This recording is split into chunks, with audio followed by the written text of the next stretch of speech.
Aasta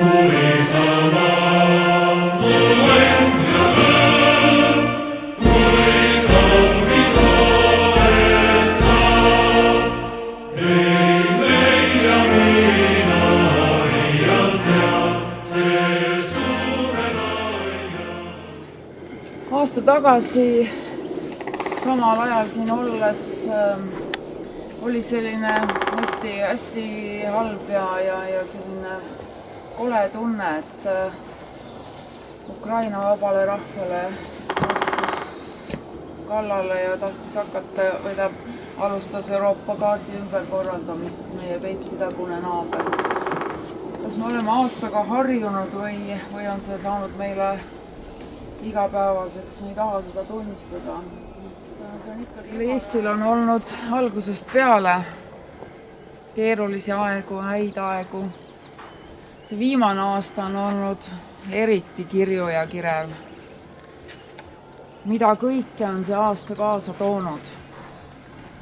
Igal hommikul infokanalit lahti tehes ei kujuta ette, mis sealt jälle tulla võib.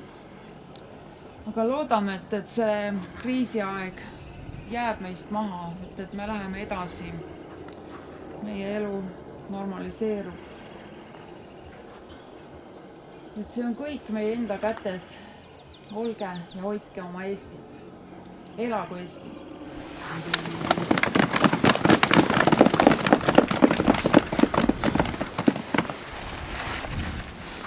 Päevad on sissejuhatus ära tehtud natukene, mis meil täna plaanis on, et nüüd läheme hommikukohvile ja siis on väiksed ajaloominutid ja sellele järgnevad kirjandusminutid. Et palun, tulge külamajja ja võtke koht lauast.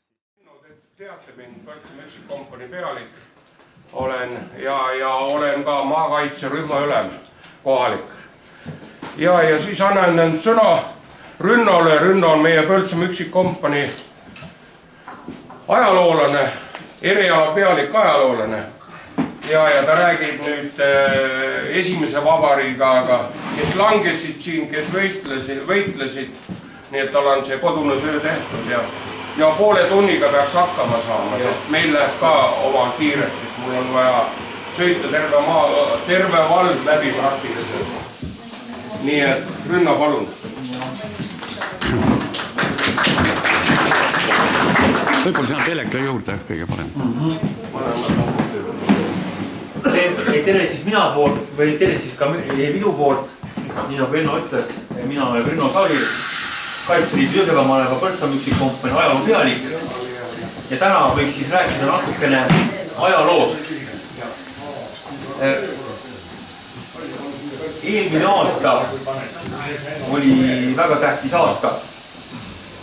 Eelmine aasta käis Eesti Vabariigi president meil Põltsamaa kalmistul külas ja nimelt ta külastas esimesena Eesti Vabariigi eest langenud mehe hauda. Pajusi piirkonna inimesed, kindlasti te peaksite olema uhked sellise mehe üle, kes andis esimesena Eesti eest oma elu. Ants Kulli. Ants Kulli on sündinud Viljandimaal Põltsamaa kihelkonnas Pajusi vallas Kebja talus 18. oktoobril 1883. aastal tänasel Jõgevamaal Põltsamaa vallas.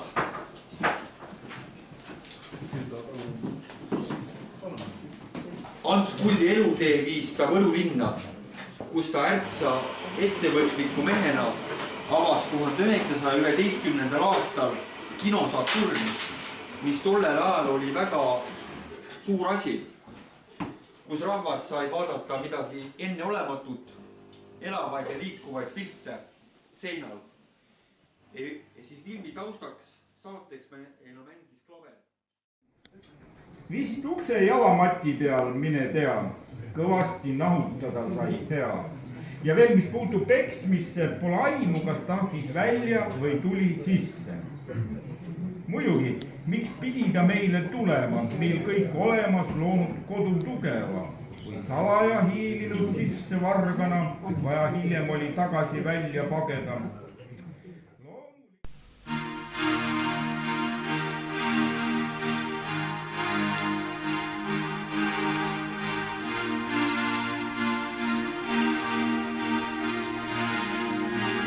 Jääb ikka nii, et Saaremaa näeb õhtupäikse õitsimist. Ta kõrval tunneb Hiiumaa üht õiget sugu õitsilist. Veel linnupesi Läänemaal võib leida rannaras.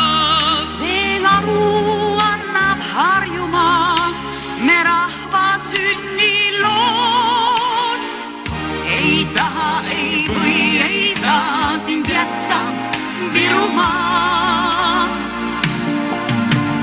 Teab loodusvaim, teab isamaa, meil tuleb üksteist aidata.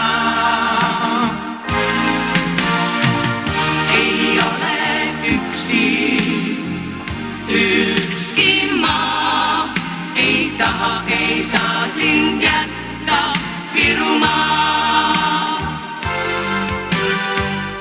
Ei ole jäänis Järvamaa, kui seeme ootel põld on must. Ei peleta meid Pärnumaa, jutt põlislande eksinust. Ehk tarkust toitev Tartumaa teab, mis on mehe